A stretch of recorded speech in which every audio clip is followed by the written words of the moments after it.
Hello there, everyone, and welcome once again to the Soldiers of Cinema podcast. I'm Clark Coffey, and with me, as always, is Mr. Cullen McFader. Hello, Cullen. How you doing?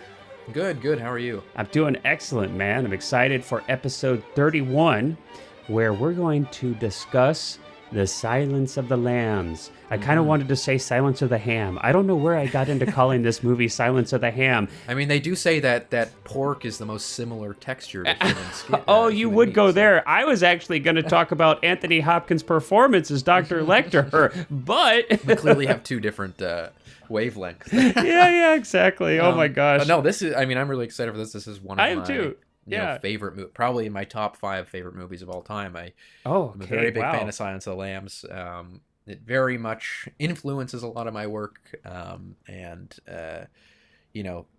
from beyond just genre, I think. Absolutely. Well, I had forgotten what a huge, critical darling this was when it came out in 1991. Mm-hmm. Obviously, so many aspects of this film have kind of seeped into the pop culture and the cultural lexicon. Anthony Hopkins' performance, Ted Levine's performance. I mean, it puts the lotion on its skin. I mean, come on, these things. Lotion in the basket.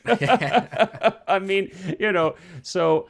No doubt a huge film, and I had kind of forgotten, some of that. I go back to 1991, and we could kind of start our discussion of this by sharing our personal experiences with the film, our personal initial experiences with the film, and it's always kind of fun again because you and I are a bit apart in age. We're about 20 years apart in age, so we come to these films at different times. And so in 1991, I'll just age myself here. I was in high school. And I don't remember seeing the film at the theater, although it's possible I did, but I definitely remember seeing this, on video soon thereafter, right when it came to video. I remember it being a huge film. I remember it being a big deal. It was all over the place. And I remember enjoying the film when I saw it, when it was in its first kind of release there, but not being especially captivated or blown away or mesmerized by it. Certainly recognized it was a good film, but I don't think it had the same impact on me as it had on you. But yeah, I mean, it was, geez, this thing is grossed $272 million, is the fifth highest box office of that year. I mean, like you had mentioned just a second ago, I mean, my goodness, how many Oscars did this thing win? It won all. Yeah, it won all big 5. Yeah, won the big 5. Yeah. Huge deal. But it was only, I think, the third or fourth movie to do that. Wasn't I think the third at that time. Yeah. And so, I mean, for me, what I think is really interesting is that this is actually, just before I get into like my personal experience, what I think is really kind of neat is that this is a huge movie for my generation for some reason. Even though I was born 7 years after this came out in '98. That's so odd. But like everyone I know that's my age, film enthusiasts or not, really love this movie. Like even the most casual people that like aren't really into movies, they know this movie, they love it, and I don't know why that is, but it really for some reason has a huge impact on my generation. Yeah. But I saw it probably the first time in the early 2010s when I was probably in like grade 9, I think was when I first watched it. And I remember being kind of concerned because it was a movie that I'd heard so much about. Like my dad used to do that, that when I would be trying to go to sleep at night. There's like, of course, it's one of those things that's it's hyped up beyond belief before you get to it. And I loved it. I remember watching it and being kind of concerned that I wasn't going to like it as much and that it was just going to kind of not live up to the hype. But I've always, there's been something that, I don't know, just really, I don't want to say like speaks to me because of course it's a movie about cannibals, but well, I mean, you did start off talking about it's one of those movies that's kind of funny that I'm sure you've had these experiences too, where you watch a movie and you kind of go like, those choices are my choices. If I was directing this, I would make all of the same choices that I mean, obviously, I don't think I'm as talented of a filmmaker as Jonathan Demme, but one of those things that I just agree with every choice that's made. Like, there's not a moment in this movie that I go like, that could be done differently. And I think that that's really interesting to me because I again, whenever I get a movie like that, it is just a lovely feeling to fall in love with a movie like that. But also, just the idea like that this movie, again, as I mentioned briefly earlier, it had like influenced me so much that, you know, the movie that I made for Herzog's Masterclass was really inspired by Silence of the Lambs. In fact, I even stole an audio bite from Lecter saying tick tock, tick tock, tick tock, and used it in my Herzog movie. I love it. And the film that you're working on now is inspired, the film right? that I'm working on right now, and that's what I mean when I sort of say that it's not like a genre dependent thing where it's like I'm sitting here going, oh, I'm making a serial killer movie. Right. That's not it at all. It's more just the way that I think just the style and way in which Demme handles like the screenplay and the way that he shoots things and Tak Fujimoto's cinematography are just, to me, like really stunning and really beautiful, to the point that I can't help but, you know, pull from it. Yeah. So, and for example, that the big finale, I'm not going to spoil it because of course the movie's not even shot yet. Spoil? But, your film. You're talking about your film. Okay. Yes. Okay. Not I was like, I don't think you have to worry about spoiler alerts for Silence of the Lambs. Yeah. But no, it is 30 this year, isn't it? Yeah, it's mind blowing. Yeah. I feel so old. I feel so old. But which scares me because I'm only 7 years younger than this movie, so that means I'm 7 years to 30. But yeah. But I you know, the finale for the movie that I'm working on right now, I remember having a lot of trouble coming up with exactly what I wanted to do with it. And I had a general idea of, you know, initially the movie, I can sort of say this because the movie now is so different from its original draft. It's like it's almost completely unrecognizable. But it was very inspired by Texas Chainsaw Massacre initially, in that was kind of what I was going for the finale. This like adrenaline-fueled, visceral, you know, violent, gory, exciting, very grindhousey kind of feel. Yeah. And but what I kind of realized, and as much as I love Texas Chainsaw, like that, I never really felt a huge following for those movies as I grew up. I didn't really, you know, as much as I like those movies now, they didn't really inspire me or affect me growing up. Whereas something like this really did, and so I kind of decided to take the movie and really transform it into something that was a lot more similar to the finale of this, which is, you know, there's no jump scares in this finale. It's very like her walking around the basement is very slow. It's very methodical. It's very well thought out. You know, there's no scary music going on as it happens. There's no skeletons falling out of closets and things like that. But it's, you know, I think a lot of people say that it's one of the most terrifying endings of a movie because it's just so suspenseful. It's well, I want to work up to that. I want to work up to that because yes, of course, yeah. We'll get to the finale. You and I will have some. You and I will have some different opinions a little bit on this, and so it's going to be fun. Yes, but of course, I totally appreciate and respect that this film is one that has inspired you. And sometimes it's like, you know, it was the right film at the right time. We can't explain why. I mean, look, there's been some films that. It's like I can't explain to you why necessarily The Road Warrior, a film that we discussed in the last episode, was such a profoundly important touchstone for me as a kid. I could describe all these aspects of the film itself to you, but look, the reality is like some films really speak to us and some films not so much. And that's perfectly wonderful, of course.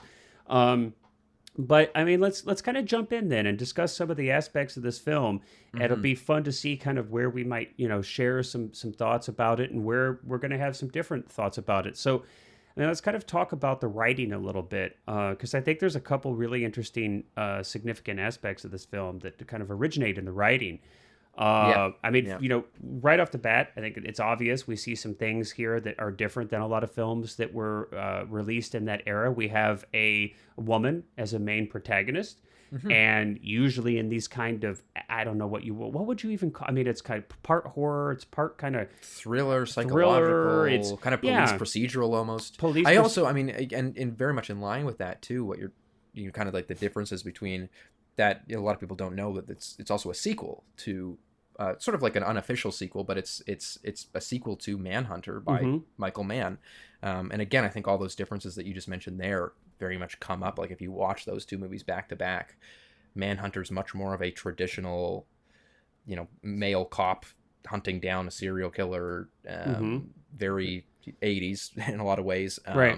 But even in the 90s, we don't have a lot of women protagonists. In these type of films. So that's obviously a big deal. And I think, and more than just that it's a protagonist is a woman, I mean, we see this a lot throughout the film, that the film is really highlighting the male gaze. It's highlighting her. We have a handful of scenes that really illustrate the differences of her as a woman. Being in a man's world, and we see this very visually, symbolically, of her getting into the elevator with half a dozen men who are twice as tall as her. Jodie Foster seems to be perhaps a petite person. Yeah. We have where all the state troopers are in the room surrounding her, and kind of, we see a lot of men kind of look her up and down and objectify her, or just completely lose respect, like have no respect for her. Don't have no respect for her. We have, which is in stark contrast to something like that came out in the same year as well, Terminator 2, which of course has a female protagonist, but in a very different way. And Jodie Foster actually has commented on this in the past too, which is this idea that Clarice isn't a female hero that's taking the male tropes and just applying them to a woman character where she's like big, strong. She's very much embodied in her femininity. It's not a woman trying to be a man, for example. I guess, or presented. I mean, it's right. She's like vulnerable and she's real. She feels like a real person. In a lot of ways. It's interesting, different ways to. Of course, it's not that certainly a woman can be like Linda Hamilton and be physically imposing and have all these characteristics. But just a different way to represent that. It was kind of the first time that a movie had done that a movie hadn't portrayed a character like Linda Hamilton in T2, which was like that. You think of even another James Cameron movie like Ripley in Aliens or something like that, which is still, again, very much going for action-oriented. Action hero, kind of like, just a female Schwarzenegger or like something like that. Yeah. Whereas this was one of the first movies, and at least I can think of, that really embraced, that had a female protagonist in a movie that wasn't like a rom-com or a romance or a drama, that it was like a thriller. It was a serial killer police movie. But our main character is a woman who is vulnerable, who has a lot of insecurities and things like that, and has trouble really imposing herself on the scene. And especially, I think one of the moments that really highlights that in this film as well is when when Crawford says to the guys, let's have this conversation kind of out of the earshot of the woman. And then she says afterwards to him, you don't, these guys pick up on that, and they'll continue to, see you. The film really calls that out. The film's not afraid to call these things out and illustrate the unique challenges that a woman might have in this position. Absolutely. And I of course, I don't think that was something I noticed nearly as much when I watched this film the first time, when I was, whatever that was, 15 years old or something. But certainly I particularly noticed that this time around. Something else that I found was different in that. Oh, go ahead. Sorry, if you've got another. And this actually might be sort of similar to what you were going to say, but that I find that what's another thing that's interesting about that idea is that there's kind of, every villain in this movie or every antagonist in this movie embodies some sort of sexist behavior, which I think is really interesting. Well, that was what I was going to talk about, but at an even higher level, that this film has, to me, what seems to be multiple antagonists. That's actually something so even a step back further than where you were even going to start at. So to my mind, and I think it's one of the things that makes this film so memorable to people. And I think it's one of the things that makes this film as strong a film as it is, right? We hear constantly this idea that, a story is only as good, a film is only as good as its antagonist. A protagonist is only as good as the antagonist. And here we actually have at least a couple, and I might make an argument for maybe 3 or 2.5 really good antagonists. And they're very different. They're unique in the threats that they present in certain ways. But you've got, of course, Dr. Lecter, portrayed by Anthony Hopkins, and of course, it's extremely memorable antagonist, and he's really built up in this film to be this just almost like magically dangerous, that he can, that he can get out of the situations that he gets out of and do the thing. I mean, he's, the way, and we can talk about this, the way the film presents him, so that we as an audience are feel threatened by him and are aware of his danger. Even when he's behind 6 inches of glass. Even when he's behind 6 inches of glass and he's in steel cages and he's got mouth guards on. I mean, he's just such a terrifying figure. And then, of course, we have Buffalo Bill, a completely different type of antagonist. Yeah. And then I would argue that even Dr. Chilton is a little bit of an antagonist. In a totally different way, that he's inside the system. I think he's kind of presented somewhat as a sexual predator, certainly as a misogynist, certainly as an obstacle to Clarice, our protagonist.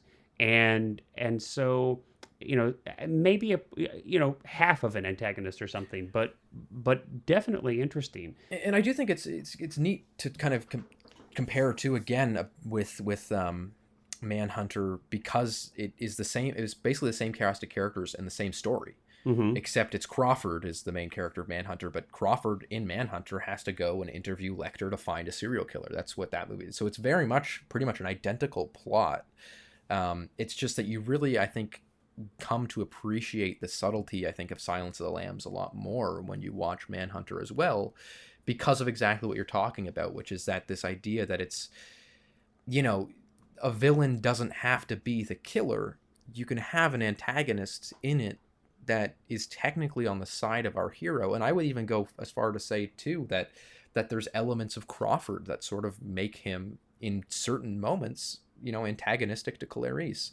Every male character in this movie in a lot of ways is sort of portrayed with an unease. And even the guy that brings her to the storage lot and like helps her open the garage, you kind of feel like uneasy about him. Or the guys that she goes to talk about the moths with, like they're kind of goofy and stuff, but they still, like, the first thing they do is hit on her. That's true. So I think it's really interesting in this movie that you get this perfect comparison to a previous movie done by a different director, same book series based off of very similar plots, but you really get to see kind of how the movie is elevated by introducing this element of not only is this character hunting a serial killer and having to talk to this, psychoanalytical, mind warping serial killer like Lecter, but on top of that, she's a woman in a man's world, and she's got to deal with this slew of, and this onslaught of whether it's just underestimation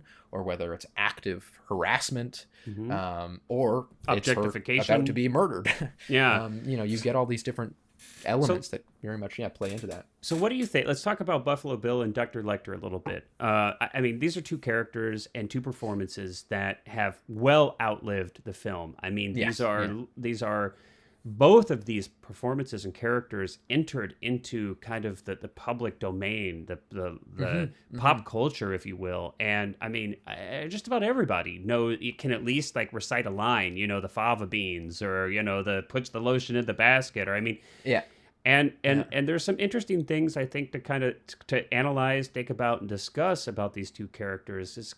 They're really what makes the film. I mean, I feel like Jodie Foster, like many films like this, is a little bit of a blank canvas. Now, it's interesting that we do have an arc for her, and I think much more so than a lot of films like this, she does have an arc, and because of her relationship and interactions with Lecter, we do learn about her backstory, which I think is unique to this film. A lot of times the hero doesn't have as much of that in a film like this. Yeah, they kind of try to make them sort of more a projection of the viewer. audience, and it's much more about the antagonist and their kind of, right? But so I think that's one of the other aspects that makes this film elevates it beyond a lot of films. And it makes it, what's really interesting about the handling of it too is that it's not, when you say elements of like learning about Clarice's backstory and stuff, we learn what's important to her, But we never find out if she's in a relationship. We never find out if like things like that are totally, what I could personal totally life see being, is not her personal life is and I could completely totally not a see part of that this being film. thrown into a movie if it was, perhaps a less talented director who's like, oh, she's got to have a boyfriend to go home to and like vent to or something. Right. But the movie doesn't bother itself with that. It really, I think this movie has a very laser focus on like what it's trying to do, what it's trying to say. Yeah, I think really works if in its I'm not favor. mistaken, I think there were, in the writing process, there were some kind of, hints of there being a little bit of a thing with her. Is it Crawford, the FBI boss? Yeah. And in the, I think in the book and maybe in earlier draft of the script, I think mostly in the book there is kind of, Sexual tension kind of or kind of, yeah, a little bit. But I think in the book, Crawford is dealing with the death of his wife is dying, I think. And so he's under a tremendous amount of stress, and he sees something in her that I think he is attracted to. I think there's, I don't think that's really presented in this film, although you can kind of, make a couple steps of assumption and be, why is he, picked her out of everybody else? Yeah. Why is he focusing so much on helping her? Why is, he calls her off the obstacle course, and you've like got to come in here. He really takes her under his wing, and she is the only woman FBI agent we see in the film. And what's funny too is really reaches out to her. The most flirting that she does in this movie is to get by some, like even with Lecter, like there's almost this element of like a strange transfixion of like romance between them that kind of grows by the end of the movie, where it's like maybe not like a sexual romance, but certainly this like odd mutual respect of. Well, there's no like question minds. that Lecter. Let's talk about let's focus it on that, because I think this. I want to talk about Lecter as a character, and then I want to talk about Buffalo Bill too. But I think from a story perspective, let's talk about Lecter. I think obviously he's an extremely interesting antagonist. He's an extremely interesting character, and you're right. I think in a strange way, he actually respects Clarice more than any other of these characters. Totally, exactly. And he's interested in her. He listens to her. He very clearly wants to understand her history, her motivations, and wants her to learn on her own. Like, not give her the answers, but absolutely, yeah. And he clearly is affectionate for her. We even have an insert of him, grazing her finger as they pass, files between the bars. And that's really played up in the sequels too, like the Hannibal movie that came out after this, directed by Ridley Scott, which is not good at all, but they really play up the romance elements between them. Like he's. I'm not gonna lie, I felt that was like a tad cheesy. I felt that was a tad of a cheat. The little insert there of the finger graze. I like that moment just because I think that moment to me is like, it's like, oh my God, she's touched like this guy that's behind these like huge plates of glass that is basically in the seventh circle of hell at the bottom of this asylum. It writes the line. Suddenly like he touches her and it's like, oh, he didn't kill her, like he didn't grab her. And there's a couple moments like that, and I'm kind of on the fence. There's a couple moments like that, but yeah, so it's interesting. What else can we say about this character? There's so much. Anthony Hopkins, even just like I think that his character is summed up in a really great line by Clarice when she says, after he escapes, and she says like, he's not going to come after me because he would consider it rude. Right. And I was like, that's Hannibal Lecter right there. It's like he's a serial killer. He's a sociopath. He eats people, but he cares for manners. Is he a sociopath? So this is interesting. I don't know if he is or isn't, but this is definitely an interesting discussion. I'd say much more so a sociopath than a psychopath to me. Well, it seems as though he does not lack the ability to empathize in this sense, that he is absolutely able to read people and understand their human motivations, their pains, their joys. It's not that he lacks the ability to and if you look at outtakes, and again, I don't know if, is it fair to look at outtakes to kind of, discuss this movie, but I don't think that my idea of him is not that he is an unfeeling. So that's the key difference, though, character. between a psychopath. This is going to be my criminology background coming up, but that's the difference between a psychopath and a sociopath. That a sociopath is able to understand and feel emotions like empathy and sympathy and things like that, but they're also able to work over those. So they're able to basically shut that off. So if Lecter were killing somebody, that you can shut that side of you off, but you're also, and that's why sociopaths are considered much more dangerous when it comes to things like this, because they can relate to, empathize with, understand human emotion. They can be, for all you know, very regular people. Like, the rate of sociopaths in society is much higher than psychopaths, because psychopaths are unable to empathize, unable to feel those things. They don't have that, development, so they're completely unable to reach that level, whereas a sociopath is much more hidden, because they are able to feel those things and elicit those emotions. And so that's, to me, why I would say, to me, Lecter's much more sociopathic than psychopathic, because he is able to elicit the empathy. And in this story, with Clarice and stuff. he does so more than any other character. Yes, aside from exactly. Clarice. And he's able to understand Buffalo Bill, and he understands Clarice, and he's clear. And kind of, there's this backstory that he was a doctor. He's a therapist. He's a therapist and one of the best who ever did his thing. And but it's interesting. I mean, it seems to me that he has his own set of criteria and rules by which he lives, which of course we all do. His are quite extreme, and you'd mentioned that in his world, being rude is like a capital crime, and maybe it's kind of fun, and that we've all felt this way. I think we've all felt this way a little bit. How many times have you been driving down the road and somebody doesn't use their blinker and cuts you off, and for like a moment you're like, you could kind of like, we've all been the victim of somebody else's rudeness. Now it's interesting, right? Because what is rudeness?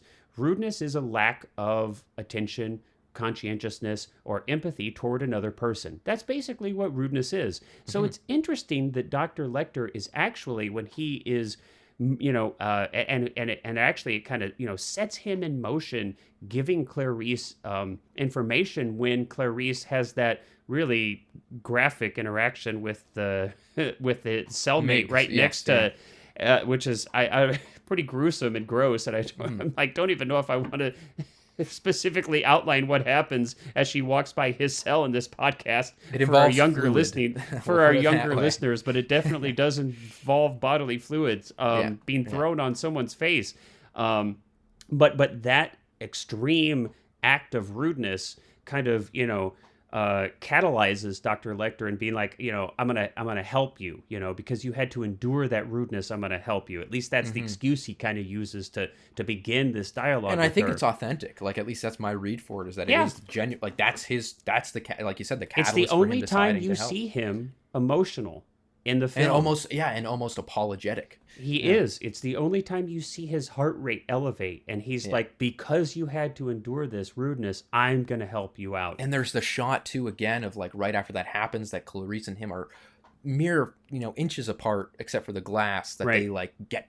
There's all the rules: don't get close to the glass, don't make eye contact, blah blah blah. And then she gets right up in his face, and it's like again, feels very much like it's at least shot in this like melodramatic romantic way, which I find very interesting of a choice to make. For sure. I mean, they certainly are intellectually intimate. They are psychologically intimate. The's no question. I mean, it's all subtle. It's very subtle. That's the thing. Well, I think that it actually it gets quite obvious. I feel like really quick. Later in the movie, like you have her sharing with him things that about her life and her childhood that are profoundly intimate, and that most of us would have to know someone extremely well to tell someone. I mean, some of the we might not tell anybody other than our significant other, or maybe sometimes not even then.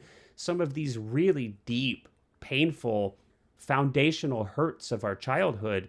This is profoundly intimate. This is profoundly psychologically and emotionally intimate. What I think is really interesting too is that it's all under the guise of this quid pro quo. But Lecter doesn't break that, and Lecter is, almost arguably, sort of in a way, as open. Like, he doesn't reveal things from his childhood and stuff like that, but he definitely, even just handing her the towel. He's fair. Comes out of the rain. He's fair, and he's polite, he's gentlemanly. And that's kind of what's funny, is that, in the background of the story, there's the idea that Lecter, as many people who go on to be serial killers are, was like abused as a child and stuff like that. So there's this almost, but we don't see this in the film. And yeah, it's not in the film at all. It's not in this film. It's written into the background of the character, and it's not even mentioned at all. Yeah. But I do think that like looking at it with that kind of eye is interesting, because you do again get this sense of like Clarice has gone through a very different type of childhood trauma. You know, she lost her father, and then she had to go live on this farm. And well, that's all these characters Lamb's part. And yeah, have this kind of childhood. And Buffalo Bill as well. When we move to Buffalo Bill, we'll see that that's very much a part of the explanation of his character, and it's explicitly explained in the film that he had a traumatic childhood, and that has led him to be the person he is. But I mean, so yeah, you know, and then we have, like, we can kind of touch on Anthony Hopkins' performance, which, I mean, again, it's, you know, it's really what, I if I'm not mistaken, I think it was Sean Connery was the first choice for. Yeah, he declined it. And he declined it, and I'm like, and Robert De Niro, Al Pacino were also, choices. Yeah, I can't fathom him as, and of course, I don't think any of us can imagine. Like, none of us can imagine anybody other than Hopkins, Buffalo because Bill he just nailed. Yeah, awesome. Like, you know, Hopkins does such a fantastic job. But you're right. It's this very calm, very still, very refined, very elegant, very polite, very intelligent, and borderlining on the performative too. But well, and this is why I made the joke a little bit earlier about Silence of the Ham. There are, you know, but it works here. It absolutely works here. But yeah, I mean, Hopkins does, you know, he plays with this role. He's clearly having fun with it. And that's, I mean, look, it's great to see. And clearly it's a fan favorite. People love it. And it's, you know, it's wonderful. But he does. And I think too, I think one of the reasons it works so well in the character is that it feels more like Lecter is hamming it up than Hopkins. Like, it feels like Lecter is putting on this performance for Clarice. I think that's a great note. I think you're absolutely right. I think it completely fits. Hopkins does such a wonderful job embodying this character that you're absolutely right. It feels like this is Lecter. And yeah, that's a great point. And I feel like that it's such a fine line. And it could have, I think, in the hands of a lesser actor, it could have absolutely seemed like the actor being performative, as Brian opposed Cox to the character. In Manhunter, I think doesn't hold a candle to Hopkins because of that. Yeah. Brian Cox in Manhunter is playing a villain. He's playing somebody who's like the little, like, finger. Yeah, like he sits in the cell and is like, well, Mr. Crawford, if you want your answers, I'll give, like, it's a Bond like villain, really, like a really, Bond villain. Yeah, no, and it feels like that. It's really cheesy. It's really, you know, again, and he's got I'm a big cat fan in of his Michael lap. Mann. Not a really big fan of Manhunter because a lot of it just, again, is so over the top.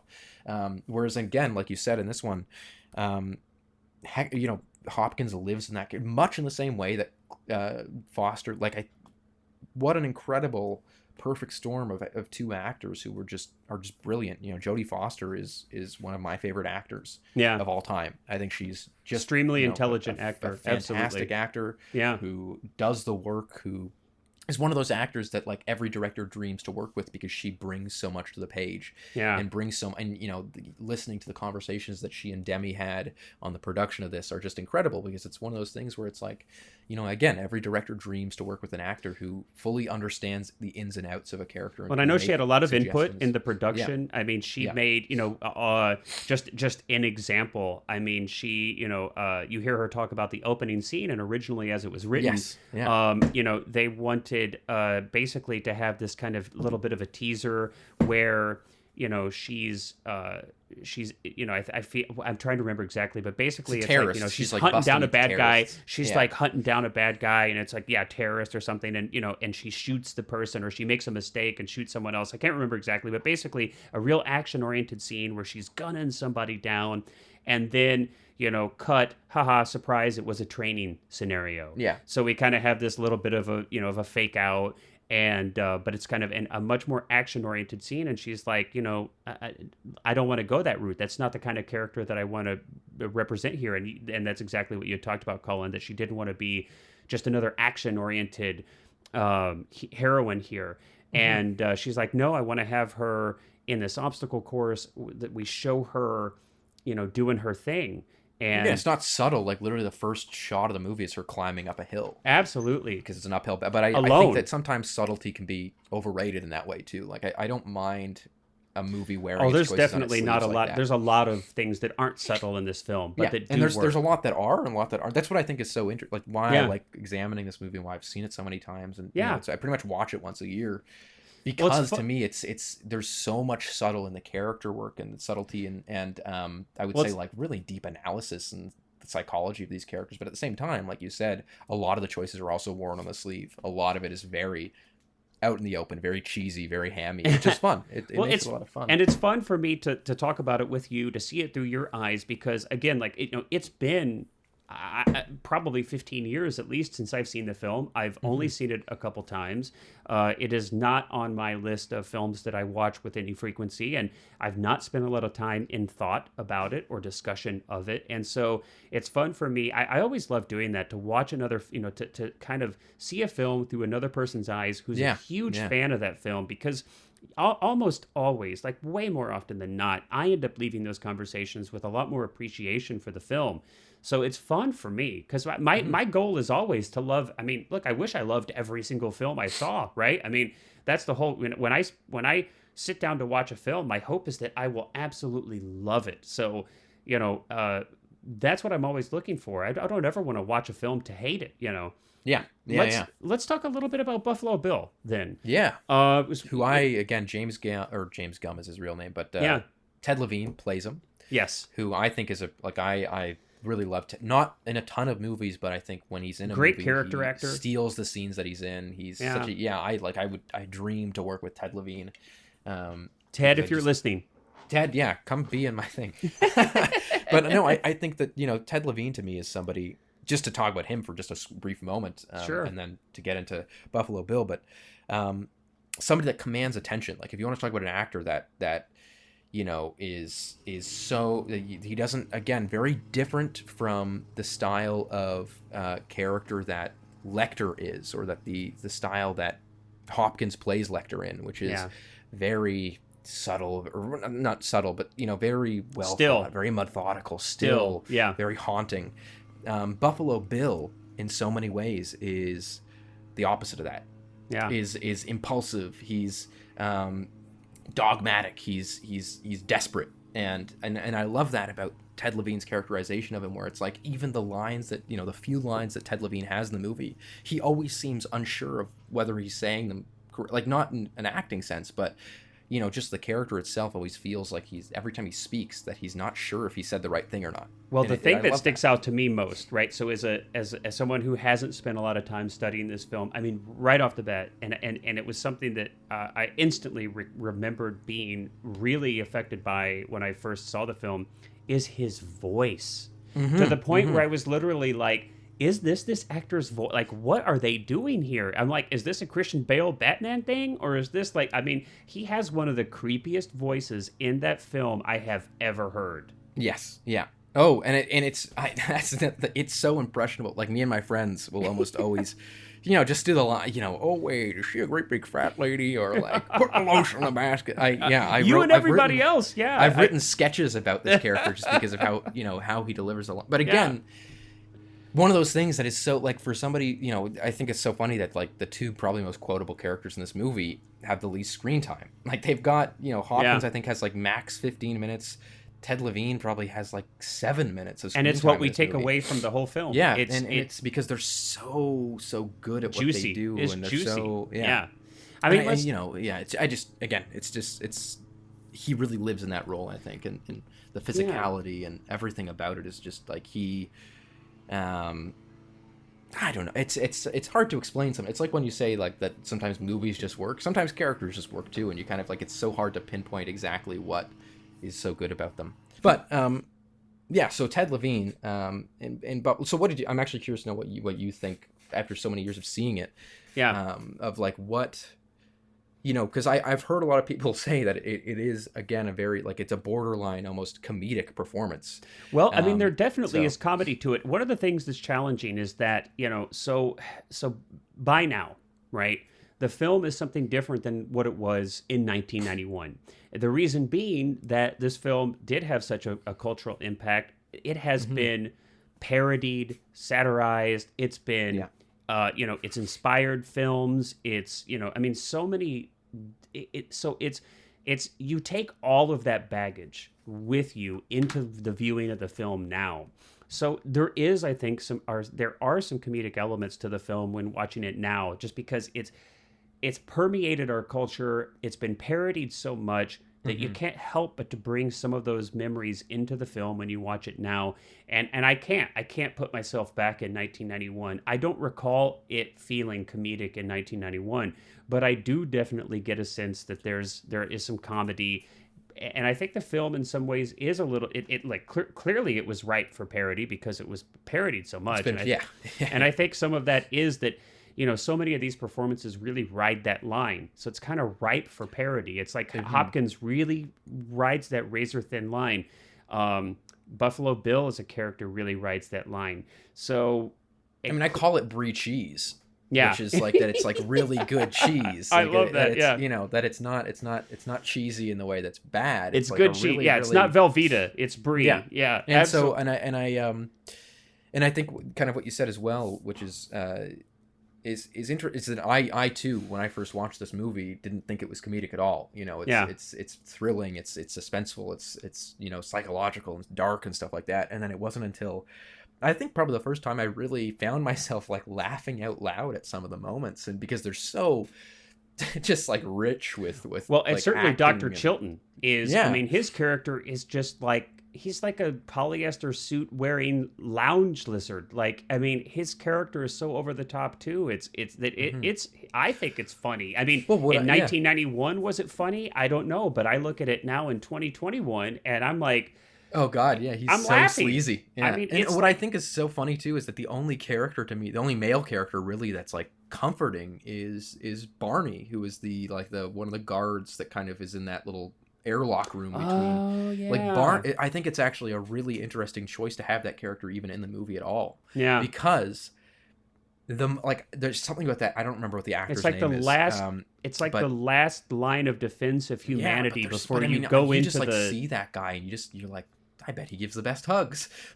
Well, that's what I mean. So he's like the last line of humanity before you step into this underworld, right? Yeah. I mean, we're going to talk about this in a minute too, but that, the production design of that jail cell is far from realistic. That is not a realistic looking holding cell. Come on. There's a reason why it looks like a dungeon, just like Buffalo Bill's basement. Look, that's also pretty unrealistic that someone's basement would look like that, although more realistic in some like East Coast areas. But I mean, I think, look, it would be remiss if we didn't bring this thing up. I think it's important. Now, generally, we don't go too far into kind of, discussions of like the politics of a film and things like that. But I think this is important. And it was something, that in 91, this would not have stood out to me, but it definitely stood out to me in 2021, is that, the representation of transgender people in Buffalo Bill. And, I think that's important. I think, especially if people can have,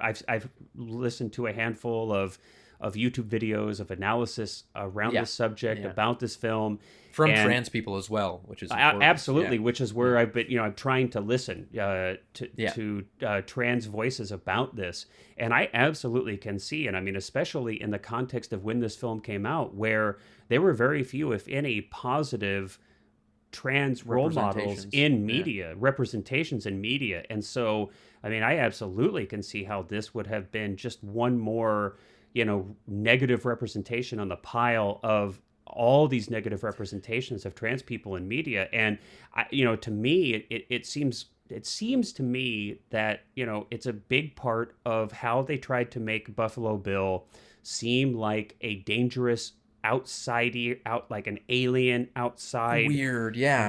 And I think what's character also really interesting was that his Sorry, and go ahead.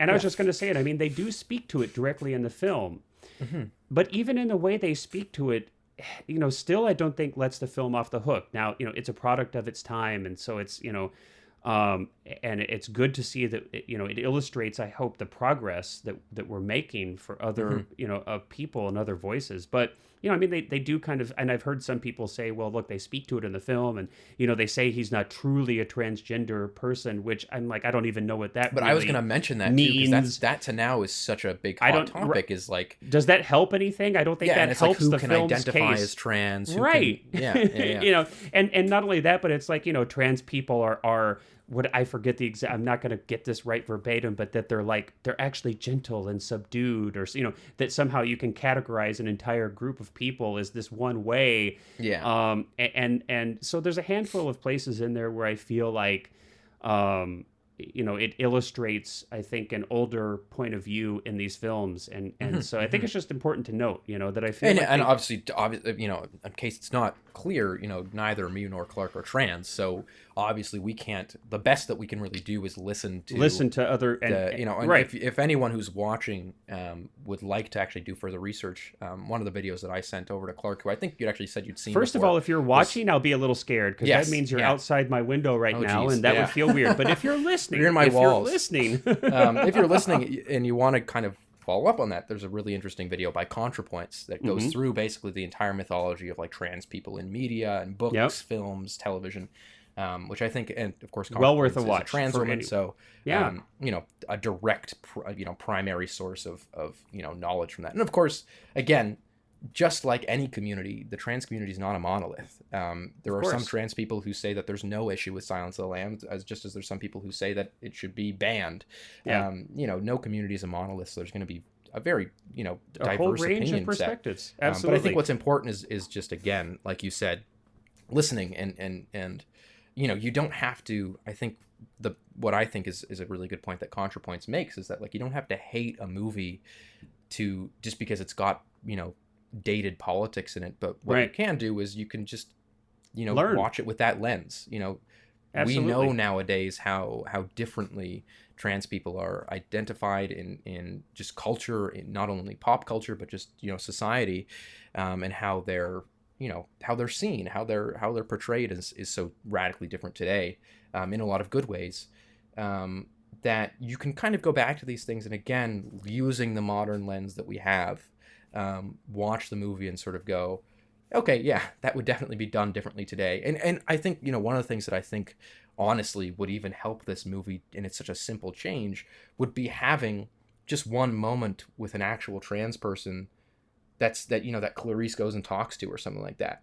And so you get just, again, this idea of like, okay, here's a voice from someone who is actually, and again, that's another thing that really comes up in the movie's discourse, is like, when the word actually trans, is said, or like that, that Buffalo Bill is not a real trans person. And again, that's such a hot topic of debate today, of like, what makes someone really trans versus not? Does it have to be a medical diagnosis, or can it be mental? Can it be something that, someone just feels like they are a woman? Does that make them as, so yeah, very much a hot obviously topic a topic you could get into a great deal of detail answers, about, but yeah, I think it's good to interesting to note to as we look at the film. And so speaking of looking at the film, let's talk a little bit about how the film looks. Ooh, did you see what I did there? Wasn't that fancy? So just like the people are looking in through our windows watching us right now. So exactly. So, a handful of things jump out to me. The first thing that really jumped out to me was, holy crap, these close-ups into the camera.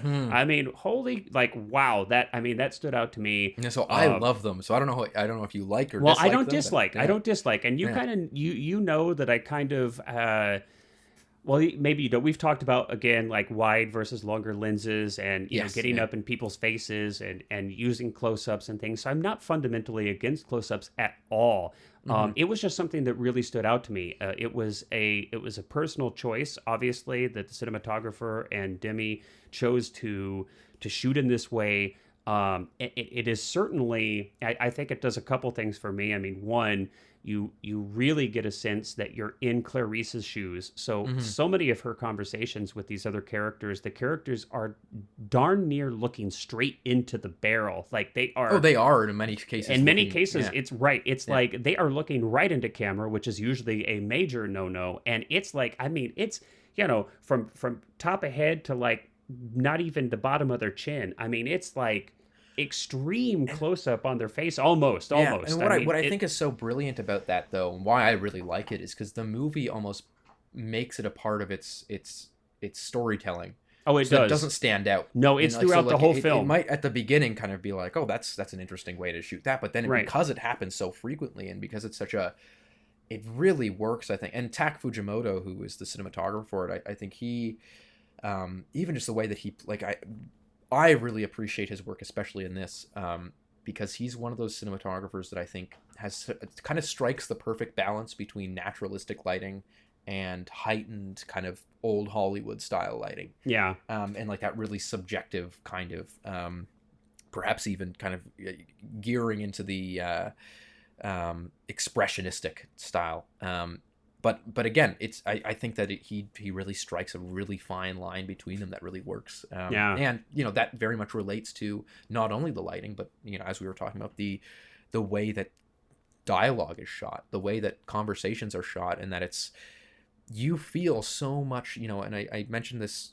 I don't know if I mentioned this while we were recording, if it was prior to the recording, but that this movie is first person, both in the literal and figurative sense. Oh, it very much is. In that, like, people are constantly looking directly at camera, directly at the audience. Yeah, we see this whole film from Clarice's perspective. There's no question, which is a big difference from the book. From a storytelling standpoint, you as well. And I think that. But again, another really interesting thing that is probably a little bit more subtle than the like directly down the barrel shots, is that Demme was really Demme and Fujimoto were both really conscious to shoot every single dialogue scene differently, so that they did not rely on just shot over the shoulder, two shot. Exactly. They really made a conscious effort to make it feel as Clarice is feeling every time she's talking to someone. Not only is she getting new information, but she's in a new setting, she's in a new place, new character. Let's bring this up so that no two dialogue scenes in this movie look the same. I think that it's one of those, which is challenging, which is really challenging. I mean, that it sounds maybe simple, but anybody out there who's ever shot, which of course, I mean, two people at a table talking, it can the be bulk very of a difficult film, the bulk of a film is often two people talking. Yeah. Right. Or maybe two or three people talking. And if you watch especially television, but if you watch, I mean, sometimes 80% of a show, of a TV show or a film, might be over the shoulder, two shot, over the shoulder, two shot. Especially in dramas like this. Especially in dramas, and especially in TV. And so we get really used to it. And it's an efficient way to shoot in a timely sense. And certainly, it's often, there's nothing wrong with it, but to modify that, to change that, to find different ways to shoot that, it's difficult, and to not have it be obtrusive, and to not, it's still serving the story, right? And it's not distracting from the story. It's tough. Speaking of that too, distracting, like being obtrusive with camera work and stuff. I also kind of want to mention the longer Steadicam takes in this movie. Right. I think that the one a little bit of pretense. Paul Thomas Anderson, who I think is a really brilliant pretense director. Or pretext? Pretext, not pretense. but yes. There, a Freudian slip. I suppose, you can certainly have a lot of pretense in a oneer. But so great. So a little bit of pretext though on that kind of, this idea is that Paul Thomas Anderson is a huge fan of Jonathan Demme, so much so that he dedicated his previous movie Phantom Thread to Demme after he passed away. Oh, that's right. I had forgotten that. You can really see Demme's influence on Anderson in his earlier work. Less so Hard Eight, because I think that he had less. Didn't have the money. And yes, didn't have the money. But in Boogie Nights and in Magnolia especially, you see Anderson really loves those long one. Like most of the scenes in that movie are just one or super. And so a lot of people love those movies. I'm more of a fan of PTA's later work because I think he really brings that back and becomes less overstated. Yeah. But the reason I'm mentioning that is because I think it's a really great example of bringing attention to a shot like PTA does and kind of almost using it to show off your skills as a director, versus in, Silence of the Lambs and the way Demme handles these long takes on Steadicam, that they're hidden. that they serve the story, and that so one, perhaps one of the more famous examples of it is when they're heading down to Lecter's cell for the first time, and Chitlin is bringing Clarice down, and it's not entirely one take. There's a few cuts, but it's very long. It's a strung out scene of very long takes of them walking, and but you don't feel it. You don't feel like it's long takes because you're walking with them, and it serves the story because you're realizing that, again, kind of like I mentioned earlier, that this guy is literally in the seventh circle of hell. Yeah. That there are walls and doors and gates and bars and everything that's going, and you're walking down into this depths of these dungeons, and that, on the upper floors of the asylum, that all the walls are white and they're newly painted, and then you get down to this stone dungeon that looks like it barely has running water, and again, I think that's really interesting, and again, it's one of those choices that's like, it serves the story. It the choice to make those long wanders, or in the moment they're very where seamless. one of the first times that you see Buffalo Bill's full basement is a oneer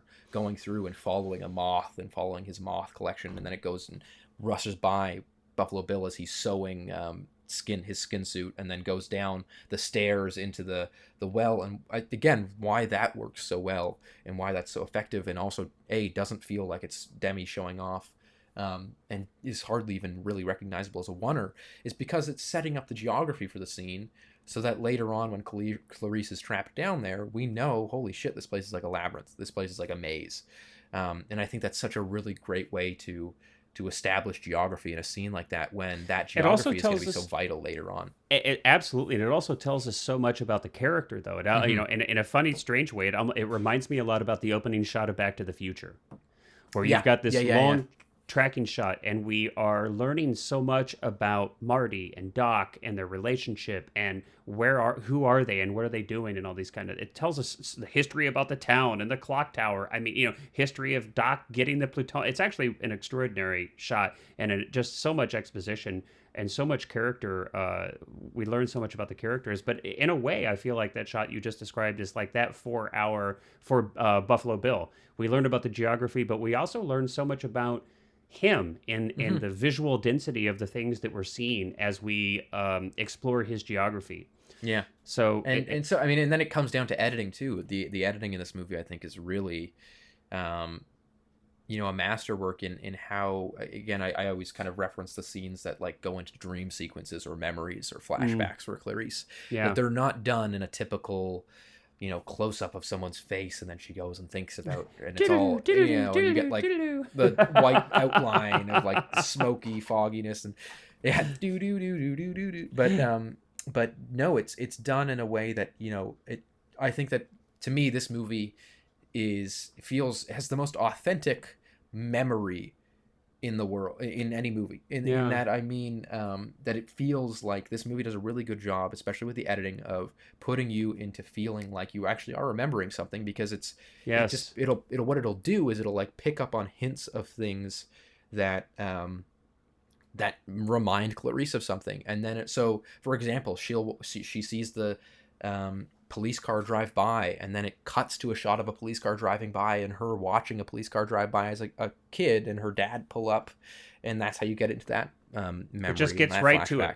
Or the point at the funeral home when she's walking up to, like, as an adult, walking up to this coffin, and you don't know, for the entire scene, is that POV shot of the coffin her as a kid, or is that POV shot of the coffin her as an adult, and then it cuts to a reverse of her as a kid? Really brilliantly done in terms of just like feeling like that's what memories to me feel like. That's how I think people remember things and have these flashbacks in real life.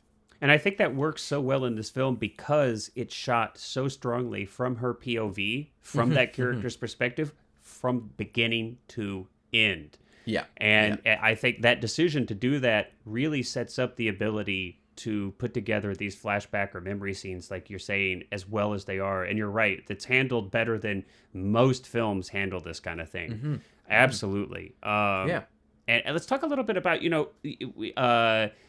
set design. I think we've mentioned this quite a bit, but I think there's some really interesting, not necessarily realistic, but so effective at establishing a feeling, whether that's the holding cell that Lecter is in, Buffalo Bill's home, and the basement in which he does his horrific, unspeakable acts. I mean, it really it kind of transcends necessarily the realistic. It does such an extraordinary job of setting up the feeling of these characters And it does, and again, it feels very appropriate for the world of the film. you buy it. You buy Yeah, it. exactly. You Like, you're buy not it. like, I at least for me, whenever I'm watching this movie, I don't, even though those cells that like Heck Lecter and Miggs and all the other dangerous people are in would never exist in real life. That's not how they would. Highly Yeah. unlikely, right? Yeah.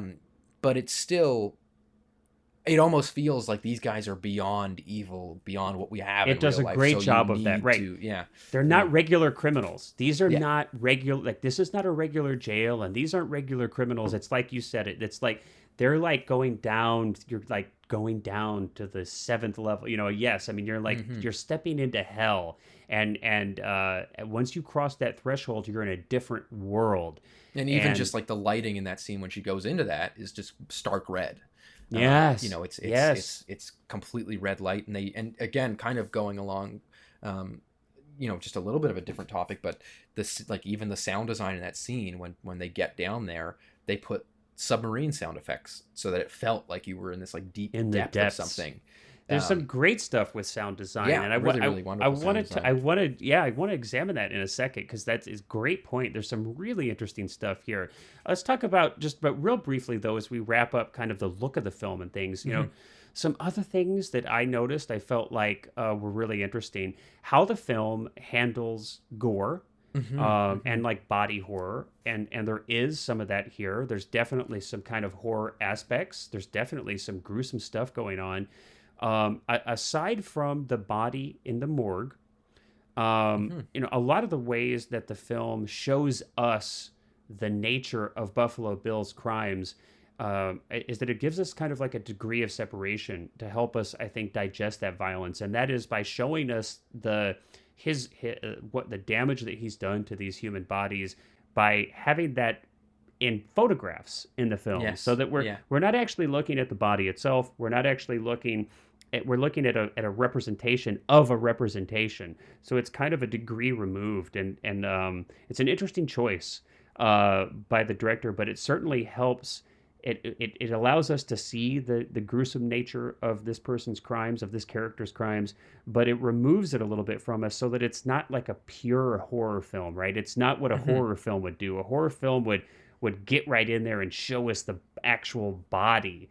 So it's definitely one of the decisions that keeps this more in the thriller drama realm as opposed to and even horror. even the moment in the morgue, I would say the close-ups of the body are forensic. They're not necessarily like gore. It's not like going in on the knife wound or whatever. It's very it's very procedural, matter of fact. They're there, right, giving it's a very clinical kind of situation. And again, in very much going along with that, kind of, again, to kind of bridge the gap between the visuals and the audio, that the way that gore is spoken about too is very clinical. It's very, so like one of the scenes that really stands out to me is when they're in the little kind of turboprop single engine plane or whatever, and because it's so loud in this space that you have Crawford showing Clarice these photos of the set not the set, I hope not photos of the set, but photos of the body, and as he's saying this, he has to shout it at her because they're in this loud plane. And so it's like so funny to me that, like, and it's such an odd thing to have these like gory details shouted at you. Yeah. And to have them like, that he's like, the body was found over here and it had 6 pieces of its skin cut out, blah, blah, blah. The sound design, I mean, there's a lot of that in this film. Yeah. So, and you'd noted, with Howard Shore's score, the score doesn't really do much in a traditional kind of horror or thriller sense to highlight these really heightened, scary moments, right? The sound design does. We have things like you just described. We have the roar of this turboprop plane requiring that the gruesome details be yelled to the protagonist. We have other areas where when Hannibal Lecter is in the hangar and he's talking to the senator whose daughter Buffalo Bill has kidnapped, just coincidentally, as Hannibal Lecter is really digging in to the senator and pressing her emotional button, there's a jet engine that rises and rises and rises in volume as it spools up. We have, the barking dog sounds in Buffalo Bill's dungeon. And Goodbye Horses, which is Yeah. one of my favorite scenes in the movie. Yeah. And it's right. And we have, it's this cacophony of barking and screaming and jets and airplane motors and even bird sounds, which is really kind of a fun thing given Clarice's last name. And even Lecter makes a little bit of a pun about her last name. And so we've got the Hawks, and I'm pretty sure everybody in every movie that's ever used a hawk sound has used that same hawk sound, I think. No, and I think that it's really interesting, and especially that you mentioned the music. I love the score for this movie as well. And in case you couldn't tell, I love everything with this movie. But but I think that the score is really brilliant too, because like you said, it's not a horror movie score. Like even when Clarice is getting up in the like storage lot, and normally that would be very scary. You'd have strings, and she'd be looking around this dark storage container, and she'd find the head, and yeah, right. But no, it doesn't do that. It's Howard Shore has spoken about it, and he said that his goal for the movie wasn't to make the soundtrack for the movie. He was to make the soundtrack for Clarice's mind. Yeah. And so that when she sees in the very opening scene, when she's in Crawford's office and she's looking at the wall of bodies, that the music is empathetic. It's not scary, because Clarice has empathy for these people. Clarice wants to help them. She's not scared of this. She might be frightened by it and worried and kind of intimidated, but the ultimate thing that keeps driving her forward is the empathy and to help. The drive to save these people. Right. And so I think that's really interesting with that the film soundtrack doesn't, you could listen to it. And there's of course, like, it's not like a happy soundtrack. It's not, romantic. It's definitely got an eerie feel to it, but it's unsettling. If you were to listen to it, I don't think that you would immediately point at a serial killer movie and go like, which is also, interesting, that because Howard Shore also did the soundtrack for Seven, which is completely different. That soundtrack is all like grinding gears and creepy, sounds like bugs jittering and lots of strings, and it's very scary, very dramatic, completely different than this. And Seven, very much a movie that, perhaps as we looked at, perhaps, was very inspired by, if not indirectly, by Silence of the Lambs. So it's interesting that the scores for those two movies are two completely different sounds and two completely different feelings. And likewise, Psycho, which is another film that you, of course, could very easily relates to the trans element too of cross-dressing, and it does. Cross-dressing and trans are two different things, but it still hypes up that stereotype of like a cross-dressing killer. Yeah, absolutely, it does. So definitely some comparisons, and it's kind of this film sits time-wise in between those two. I mean, and you'd even, there's definitely a fascination in American culture, and therefore, of course, in our films, this fascination with serial killers. Mm-hmm. And of course, that extends to this film as well. And I think that's very interesting. And, I think we see some moments here. It's kind of interesting with a little bit of the production design where this film kind of speaks to that. That obsession, or that almost celebritization, I don't know if that's a word. If it isn't, I just made it up, of serial killers. And, Buffalo Bill kind of representing an amalgam of several serial killers. And we see, American flags everywhere, and kind of... even at one point draped over like a head, basically, head. Right, that Clarice finds in the storage unit. So it's, certainly there is this fascination. Of course, I think it's easy to understand the fascination, because it speaks to such an extreme part of the human condition that, it would hard to not be fascinated in a way that you want to try to understand how can a human being exhibit this kind of behavior. So I, at least, I think most people find it fascinating in that way. I guess there's also that sometimes we're fascinated by gruesome things that are far outside of our own daily lives. And so somewhat like, driving by a car crash, you're kind of compelled to look. at such a rare, hopefully rare, piece of kind of gruesome scene, But yeah. it's interesting. It's really been fun to discuss the film through and hear your perspective on it as somebody who, as somebody who really adores this film. I find that it's increased my appreciation of it.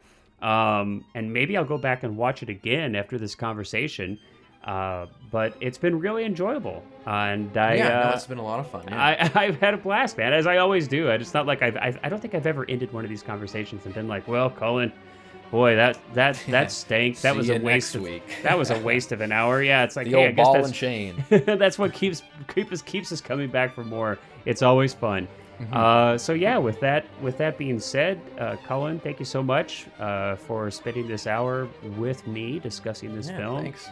And I'll be excited to see what we choose to do next time as we explore different films outside of just the realm of Werner Herzog. We'll continue that trend. But until next time, everybody, thanks so much for hanging out with us. Thanks so much for listening to us. We hope you've enjoyed it. We will see you next time. Bye-bye.